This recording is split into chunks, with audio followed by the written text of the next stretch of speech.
Right.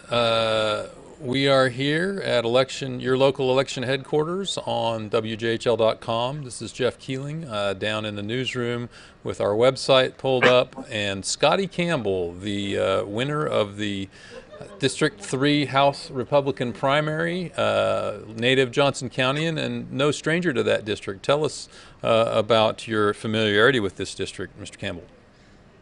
I never dreamed I'd have the opportunity to be state representative once again. I served until 2012, didn't seek re-election, went back to college, earned a second degree, and have been working since that time.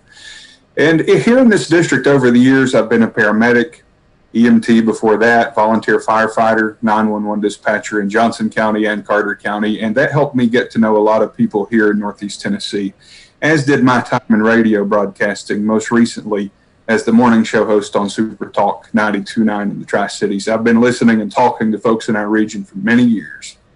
And you were a good listener on Super Talk. You didn't just talk, you listened.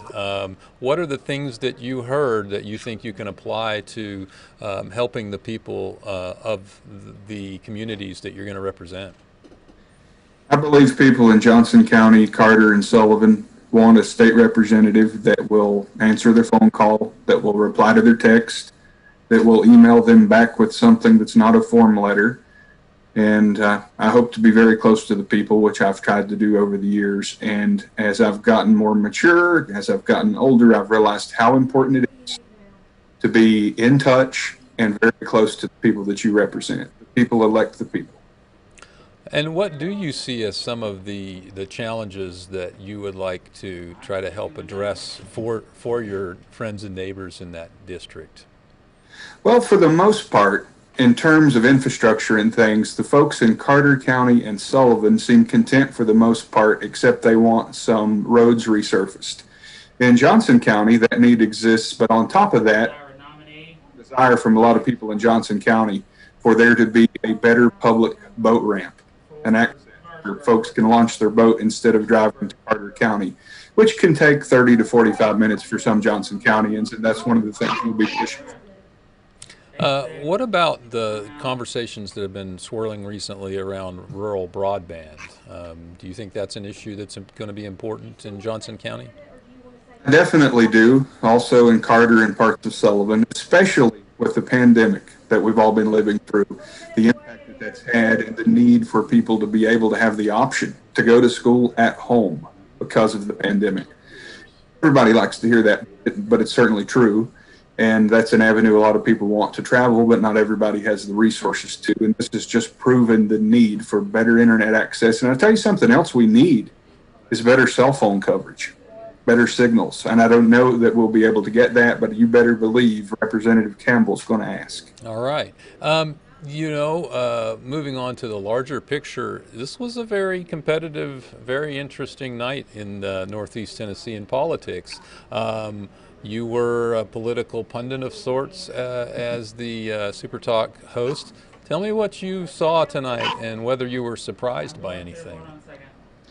Well, as we speak, I've been looking at some of the numbers, so I don't know exactly where a lot of things are with many of the races, but I will say this. There have been a lot of competitive folks, and it has made me practically sick, shall we say, the amount of negativity in our U.S. Senate primary on the Republican side and on the Republican primary for Congress.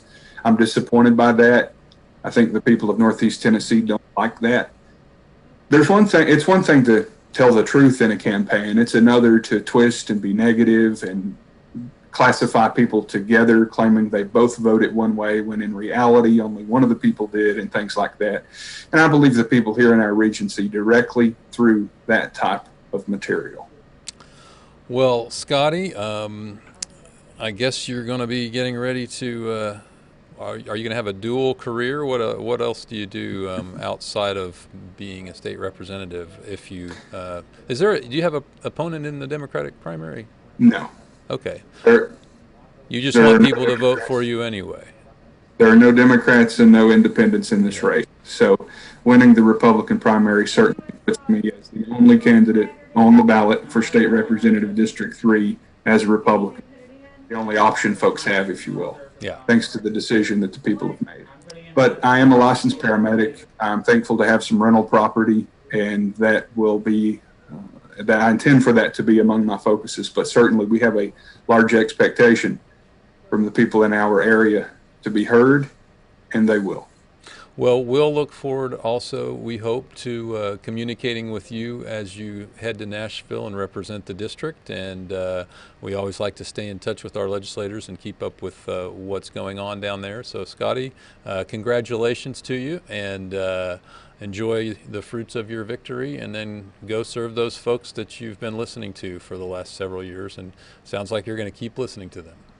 Thank you, and thank you to everyone at WJHL for all you do to keep people informed. Appreciate it. Take care, Scotty. Have a good night. You too. Thanks, Jeff.